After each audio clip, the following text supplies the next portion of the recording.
Hey guys, what is up? It's me, Lori from Tiori, and welcome back to another episode of Nusantara. So let's get this thing started. Things are getting really cute and amazing, and romance is in the air. Oh well, good things are short-lived. Way to ruin the moment. I guess romance is not in the air? No, maybe not. I sighed and followed deeper into the dead forest. I was a little disappointed, but soon determined to see Rexa smile again. You guys are so cute.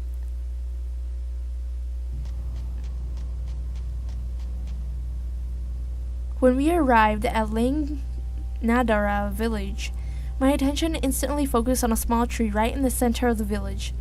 The tree was holding a big blue crystal in its bars. Oh, almost tenderly. It was very beautiful and eye-catching. So this is what the war is about. But what made me almost gasp out loud was the resonance. If I thought the warriors back there were big, the others were huge. They were even bigger than Mitra. No wonder Rexa was so insecure about his physique. True, there were a lot more males than females here. And all of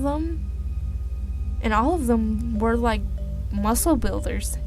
The majority of them wielded huge whips on their backs or sides, but I also saw a few spear wielders. Other than that, they wore similar masks and clothes to Rexa. I kept my vision down, careful not to look directly in their eyes like Rexa had suggested. Better to be safe than sorry, right? Some chuckled, some glared, some stared, and a few growled. A growl on my left made me grimace, and Rexa immediately pulled me closer to him before growling at whoever it was on my left. "Who is this, Rexa?" "None of your business. She's very small and cute." "Whoa, care to share?" "No! Don't touch her unless you want to lose your hands." A snare reverberated, okay, I'm sorry guys, from the deep within his chest when Rexa heard this man's suggestive tone and immediately backed away. Impressed. I looked up just in time to see Rexa's intense, forest green eyes glinting in fury. He looked around, challenging the other Komodos who stood close, but they wisely stepped down, allowing us to continue the walking. I want to see the Silva guy, the one that Granny Sukuma was talking about. This was the first time I saw this side of him. He looked dangerous, wild, and, of course, I had to say this. Do I really have to? And hot. I stopped myself mentally for the last thought. Yes, please do that, Tamara. Don't make me say that ever again. But I do agree he's pretty cute. I let out a sigh of relief when we reached our final destination, Rexa's house. His room was really roomy considering how barren it was.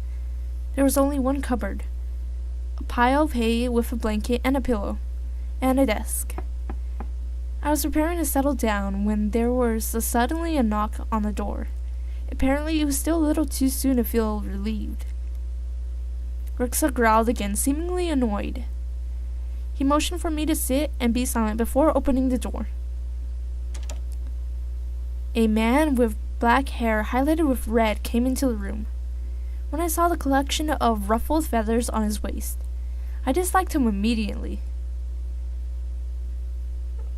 Okay. Feathers, yep, I see it. Lowering my head, I hid any feelings of disgust that might show up on my face. "Rexa, hey! Welcome back! What do you want, Pruba? Or Purba?" Dislike was so clear in Rexa's tone. It sounded as if he was holding back a growl but failed. It didn't stop the other man from talking and barging into the room, though. "Your father thought you didn't survive your first hunt, but here you are, all safe and sound. These bits of good news just keep coming from one after another. You see, I had great news about the avians. You wouldn't believe it, The man stopped talking animatedly when his gaze fell on me. Well, look who's here. You brought a female. Truly a rare occasion. As you can see, I have a guest now. You may take your leave and come again. Huh, why treat me like a stranger, Rexa? I'm interested with your company here. God dang it. To my horror, I thought that said honor. The man walked up to me. I took a peek at Rexa. He was stiff, but he slightly shook his head at me. A bit small, don't you think? But then again, she fits you. Aw, you are so mean. Purba laughed and Rexas narrowed his eyes. And she reeks of you. Who is this woman that she managed to claim your heart? I watched him as his hand reached towards me. I was about to slap it away, but Rexa beat me to it. Oh, thank gosh, Rexa. He grabbed Pruba's hands before he could touch me. Lay a hand on her and I'll make you regret it. Is that a threat? The atmosphere suddenly grew thick when Rexa began to snarl and... Gods, did Rexa's nails just sharpen and grew a little longer? What? Purba's outstretched nails was bleeding from the punctures of Rexa's sharp nails. I was sure that my eyes tricked me, but I thought twice when I saw Rexa's intense emerald eyes dilate. She must be really important to you that triggered your ability. Rexa snarled louder when Pruba started to develop a similar changes to his nails. Wait, so like you transform and change and your nails grow? That's it? Eyes and fangs. Hands. Off. Did you forget what happened last time you threatened me? That was years ago. Pruba sighed as if disappointed with Rexa. Shall we take this outside? Whoa, just calm your tits down. Calm your tits down. We are scaring the woman. I have a name, you know. Rexa roughly threw Pruba's hand away and followed him up to the front door. Rexa! Stay here. Calm your tits down, okay? Just sit down, think about life, and just like have fun, okay? His tone left me no room to argue. And I watched his eyes slowly turn back to normal before he stepped out with Purba. Purba, I don't know what his name is. I hate that guy. Well, if he was expecting me to act like a good and obedient damsel in distress, then he is up for a surprise.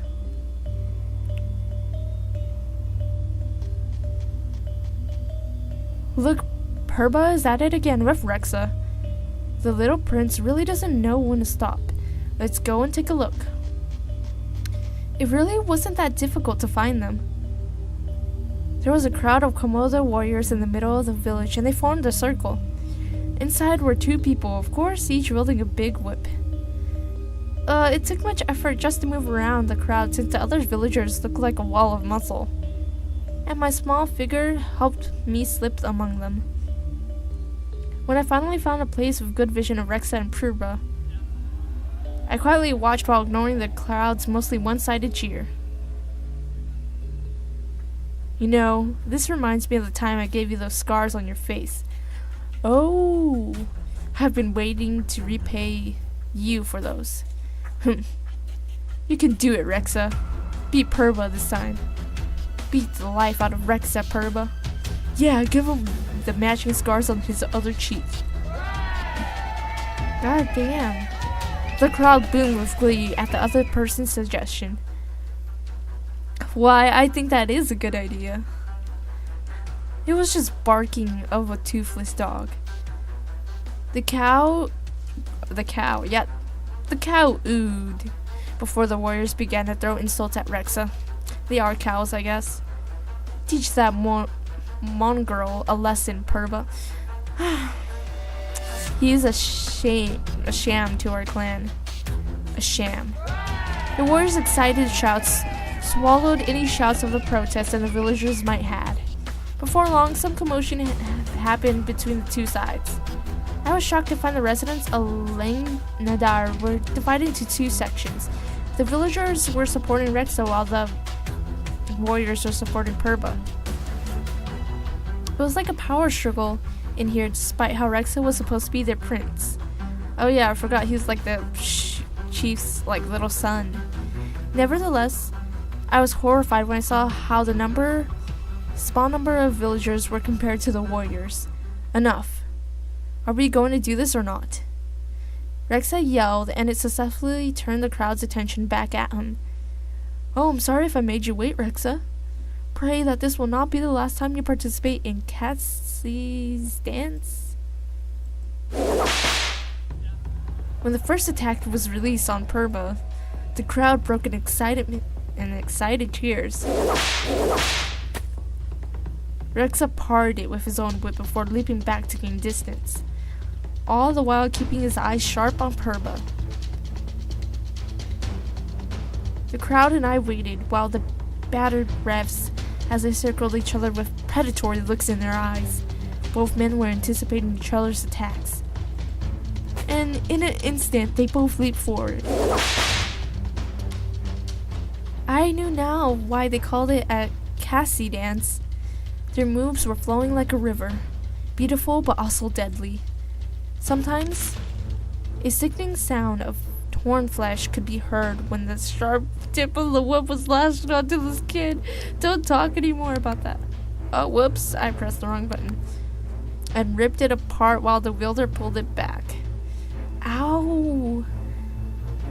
They traded blows and scars began to develop on each of the fighters' bodies. Man, that must be a pain to draw, like adding more scars. I never thought you were so eager to get another set of scars. Though I'm happy to oblige. I don't really know how to say that word. Don't flatter yourself. Oh. I guess that just your face is not enough. Maybe I should take a finger this time so you'll get the message. Purba leaped forward and released a violent lash. Rexa tried to dodge it, but Purba was surprisingly faster. I gasped when I saw how Purba's whip traced a long red line across Rex's chest. Blood splattered on the ground as Rexa was thrown across the field.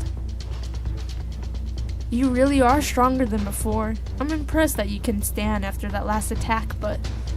A cruel, arrogant grin spread across his face before he lashed again. Rexa brought his whip to an attempt to block them. Weak. I don't want to watch this. Why? You're still too weak. Rexa! What happened, man? Rexa was forced to be on the defense while Purba rained lashes upon lashes on him. Why can't Tamara be a strong protagonist and, I don't know, do something? As if that wasn't enough, Purba began to throw insults at Rexa. You are lucky that your father isn't here to witness how weak you are again. How disappointing he would be if he saw you in this state. Grrr. Yeah, come on, Rexa. Do you really think you can hurt me with those sloppies attacks? The crowd grew wild while they saw Rexa fall on one knee while I gritted my teeth, frustrated at the unfairness of the situation. I tried to keep myself calm, but it grew harder and harder to contain myself. I froze while Purba suddenly set his eyes on me and smirked. Now that I think of it, your woman resembles your mother. Leave them out of this. Both of them are weak and only useful for bed warmers. Okay, you call me a bed warmer? Come on, Rexa, you can get him. We're going down, Purba. You're going. But I have to admit, she really looked tasty. You better not call me tasty. You. I wonder how she will scream when I tie her to... Rexa, do it. Shut up. Letting out a war cry, Rexa lashed repeatedly against Purba. Rexa had a murderous look in his eyes, and they became darker each time with wrath, while Purba easily parried and blocked his angry lashes almost effortlessly. In his fury, he didn't realize his attacks were becoming more and more predictable and less focused. Oh no! Or how she would cry out my name. Damn you. That. I thought I was going to burst a vein or something if I didn't say anything fast. I didn't know who this Purba is, but how dare he use me and even Rex's mother to taunt him? I inhaled, braced myself, and let out the loudest, shrillest scream I could produce. I can't believe there is someone as wacko as you sexist freaking pig. Both of them, the whole crowd, immediately turned their attention to me. Good. Didn't your mother teach you any manners? Using me and even dragging Rexel's mother to make him mad? How low can you get? Ha. You. A woman like you dare to talk back. You are a very interesting woman indeed. Now I know why Rexel likes you. I was fuming at how easily he dismissed my insults.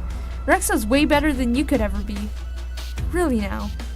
Even when you see him like this? Or, oh no! No! Why? Blood flowed from Rex's chest, and he began to paint his white pants into crimson red. Rex, I know you can do this. Remember when you fought Mitra?